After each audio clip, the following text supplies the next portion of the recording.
Welcome to Staffing Stories, hosted by Andy Moss.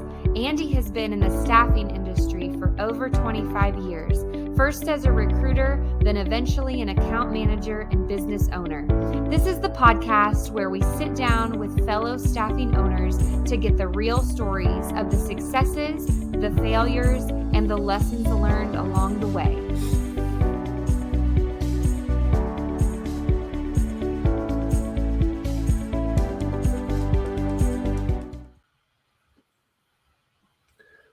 Welcome back to Staffing Stories. I'm your host, Andy Moss, and I am sitting here with Mr. Jim Owens with Connect Life Sciences. He's the president and co-founder, and we're going to have a great discussion today. Welcome, Jim. Thank you, Andy. I appreciate it. Can you just introduce yourself to our listeners and just, where you come from and kind of just a little bit about you? Sure, absolutely. So Jim Owens, president of Connect Life Sciences, one of the co-founders. I currently sit just outside of Orlando, Florida. And been in the staffing world for about 25 plus years. 25 plus years. So you're in Florida where it's warm, and I'm sitting here in Tennessee with the allergies going crazy right now because, I guess, welcome to spring. Yeah, exactly. No, it's been pretty brutal here as well. So I feel your pain for sure. Well, life sciences, that's a unique industry. I've talked to so many different staffing owners and operators, and you're one of the first that's in that life science world. Can you explain what that is? Sure. So we're definitely a boutique staffing firm. We're very specific in regards to the product lines that we do offer, the functional areas that we do support. So predominantly, we're focused on the clinical and biometric side of the house, data sciences, if you will. And really our sweet spot is the phase 2-3 market of the clinical trial design and development. Okay. So your teams are really responsible for a lot of the drugs that come through. Yeah, it's pretty interesting. I mean, I know when I first started my career, I always refer back to a Regeneron as an example. I mean, they were about 35 people deep in a small strip mall.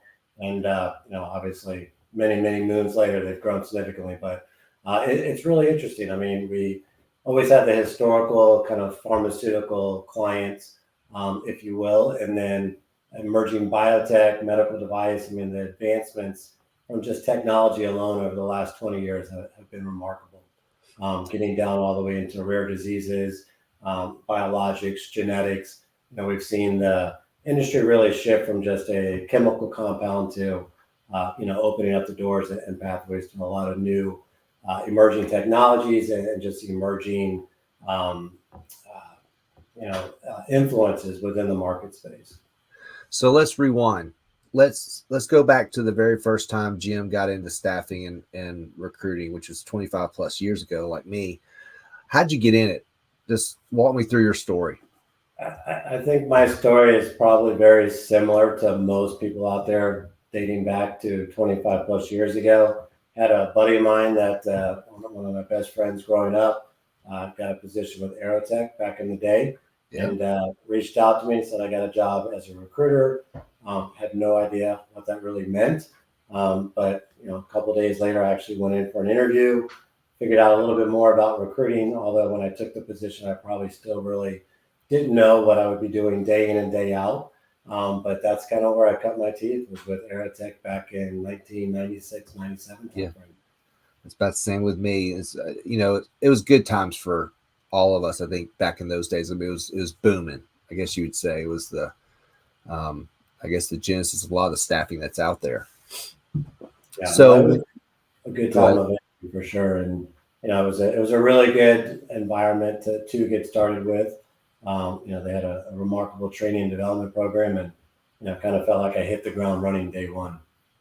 Well, I know our industry has a lot of turnover, and you've made a career of it. What advice or like key points that you think you could share with some of the younger recruiters that listen to our podcast that could encourage them through what they're going through? That's a good question.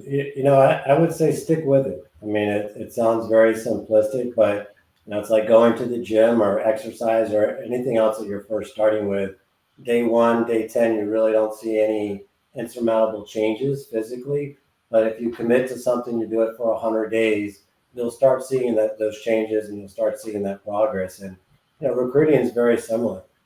It's just staying with something consistently, staying with your process, your practice, and eventually you will see success as long as you stay with that process. Over And duration. that's a good word, process, because I lean back on how I was taught, and you had a system, you just work the system, and if you stay within that system, you're going to be successful. It's cutting the corners or trying to do things outside of that process that gets you in trouble. So I love that word. I mean, is that something that you saw as well? Yeah, no, absolutely. I say recruiting, business development, however you want to break it down, there's really no such thing as instant gratification. No. What you're doing today, you won't see the results of for, at least a couple of months.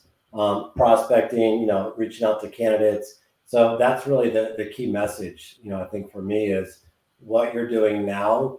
Don't expect to see instant results, but 3 months from now, you'll start to piggyback and see those results trickle in. And then it really does have that compounding effect. So really the moral of the story is just stick with it. Stick with it. I need to get a shirt to stick with it for our recruiters, because the generation that we are bringing in now wants that instant gratification. We're having to reprogram a little bit. Is A, you're not going to get a trophy for second, third place.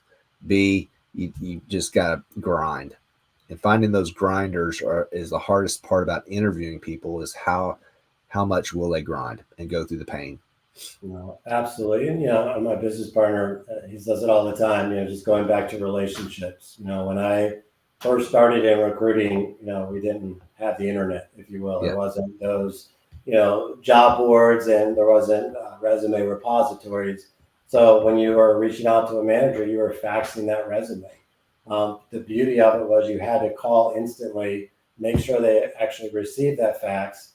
And then once you sent it over, you had that opportunity to really discuss it with the hiring manager, review the CV, if you will. So I think it's kind of one of the things that's really changed, where everything has become electronic.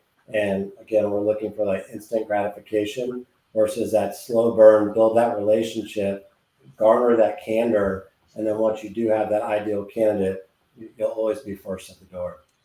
I remember when we used to hand deliver a resume. And it sounds so old school. If I told some of our young people, we used to hand deliver, but A, we got feedback. B, we made sure it was there. And it was, some of those old techniques that we grew up with are actually very applicable. Skill market, take resumes to the market. Don't wait on the requirement to come to you. Do you see that kind of a circle come back around? Yeah, I mean, I think it's really prevalent, especially in today's space. We just literally had that conversation this morning about pro-marketing a candidate to clients via cold calling, not even via email. Really getting back to that old school of, hey, I'm representing a fantastic biostatistician, looking at your pipeline, oncology pipeline as an example.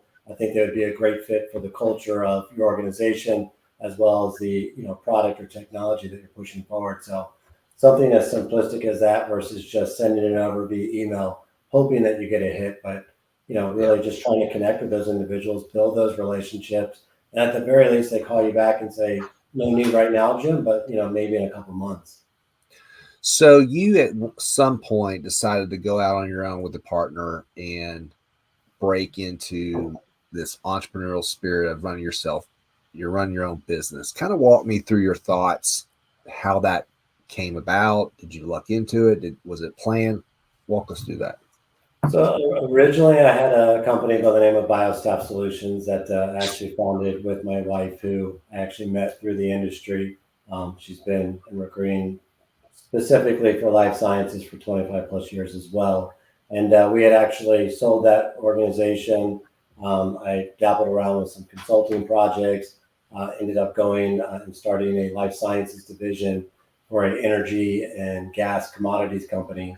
Was there for about 2 years. And then my business partner and I decided that, not necessarily we could do something better, if you will, but we could certainly do it differently. Yeah. And that's essentially where we came up with Connect Life Sciences. Really kind of broke everything down even to our logo. It's kind of the paper tree of, people connected when you're a young kid and you fold a piece of paper 10 times over and then cut out those little shapes and then they would all be connected. That was really the premise for our logo.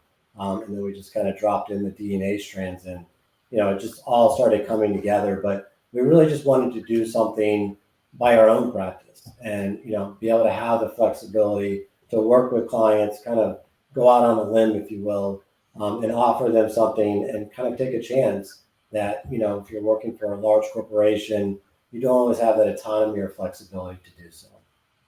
Well, running your own business and being able to pick and choose customers you work with is a very unique spot. I know in my business, there's a lot of customers I don't want to work for, and being where you can selectively choose is a great business. I mean, do you turn down business? I mean, or do you companies you just don't want to work with? Yeah, I mean, it does. It certainly happens. There's times where it might be outside of our niche specifically or our skill set. There's other times that, the environment within the organization, we've heard maybe some not so positive things. And until it makes that turnaround, we just want to be upfront with our candidates as well. There's certainly times that we do turn down business. But at the end of the day, for us, it's just very specific to what business we will take on because of the functional areas that we do support. I tell people all the time, hey, you want somebody in business development?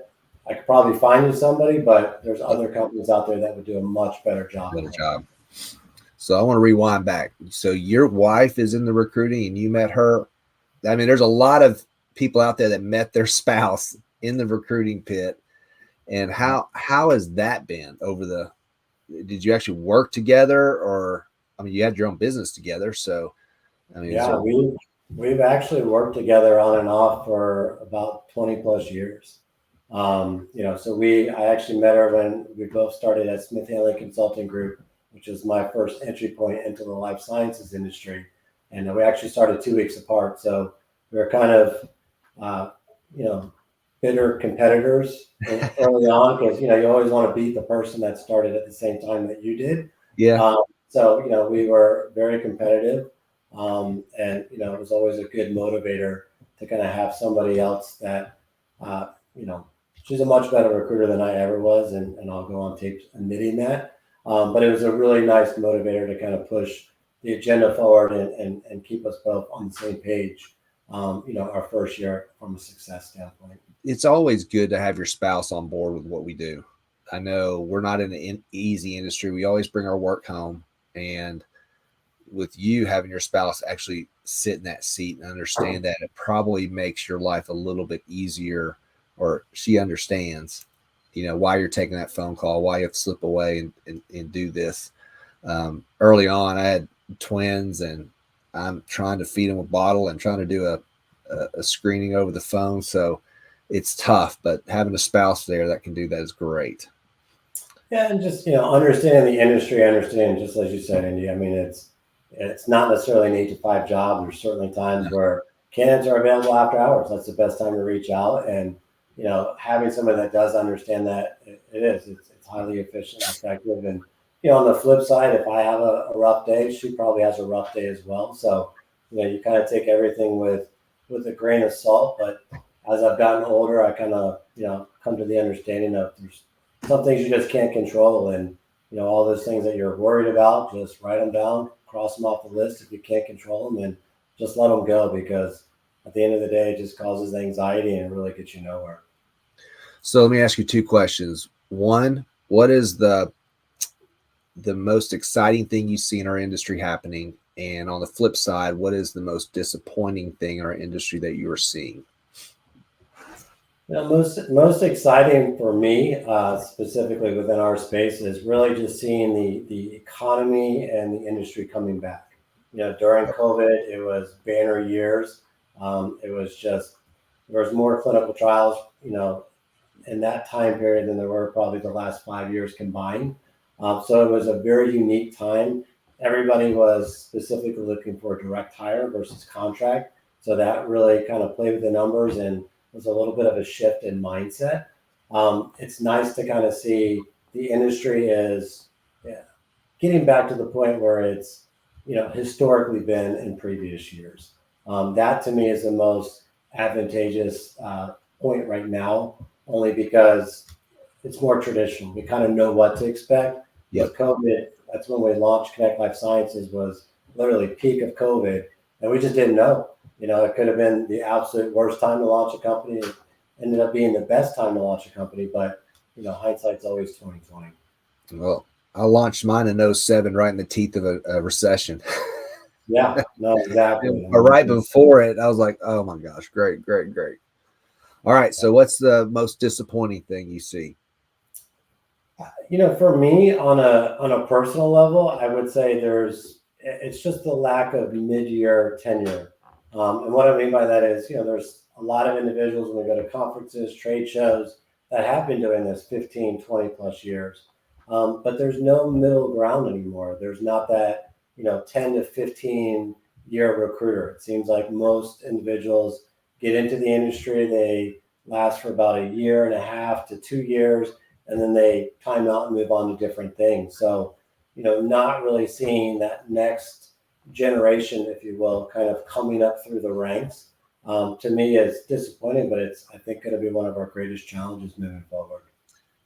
I see when I watch that mid-level talent, a lot of them are working for vendors because there's so many vendors and tech suppliers to our industry now. And who do they go after? Recruiters, probably in their 3-4 year range. And it's, we didn't have that in the early days when there was really no vendors. I mean, you probably had a baked in system you use at Aerotech, Texas, whatever. But now that all these ATSs are popping up everywhere, all the suppliers, that's where a lot of them are going. And it's kind of, it hurts our industry. Yeah, I think technology as a whole even can be a blessing and a curse. We've been playing a lot with AI technology, and I think it's going to be highly impactful in a positive way. But kind of going back to the relationships that we discussed earlier, that's the part that's missing. It's those, kind of key points, those idiosyncrasies that you key in on when you're speaking with a candidate, as an example, of why you want to sell that candidate to this particular company, that if everything's done electronically or done through AI, you missed out on those points.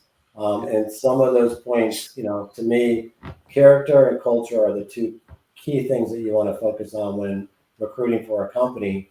And if you're not abreast of those two things and being able to really pull that out of a candidate, you're not going to be successful in getting that candidate across the finish line long term. Technology cannot replace building relationships. It can only enhance it. And if you're a recruiter or sales rep out there and all you want to do is text, email, that's not building a relationship. A relationship's having lunch, having a coffee, having, a Zoom meeting where you can, talk about anything but recruiting and staffing. But don't just rely on just a quick text or an email. I think that's where a lot of the younger talent I would love to encourage to, have face-to-face with these companies. Yeah, it was interesting just going back to COVID as well. I mean, from a candidate standpoint as well as a client standpoint, everything was a video call. That was a huge shift in the industry that we had never seen before. So in a very short period, there was a lot of clients that maybe I'd never had that face-to-face contact with that we were introduced to via video. Now we're starting to see a little bit of a shift away from that again, which I think is, not necessarily a positive sign, but getting back to that face-to-face, inner office meeting, I think is just key. And it gives you so much information to not only help understand the organization, the culture, and the character, but also gives you a lot of information to go back and give to the candidates that you're working. Those like soft skills, just the environment. It goes a really long way to paint a whole picture versus just, hey, this is the job description. Here's 10 bullet points they're looking for. I think you're a good fit, if you will. Well, this is some great information. I've really enjoyed talking with you. I always wrap up our conversations with one final question. So if you're streaming a show this evening, what What are you? Amazon Prime? What's the show you're watching? It's a really good question. So I know we have Netflix, I know we have Prime, but I actually don't watch TV. Okay. I think the last series that I probably officially watched was The Sopranos, so I'll date myself a little bit there. There you go. You're going way back. Yeah, so I would probably go old school and just say good old-fashioned HBO.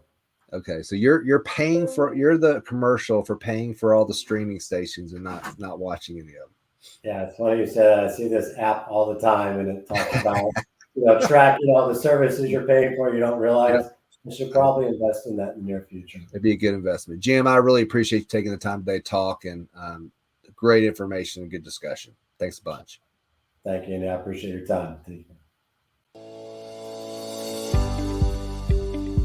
Thanks for tuning into the episode. Staffing Stories is brought to you by 3D-IQ. We are the future of staffing sales.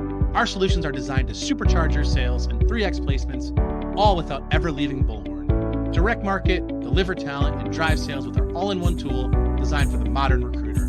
Visit 3diq.com/stories to learn more. Find Staffing Stories on LinkedIn, YouTube, or wherever you listen to podcasts.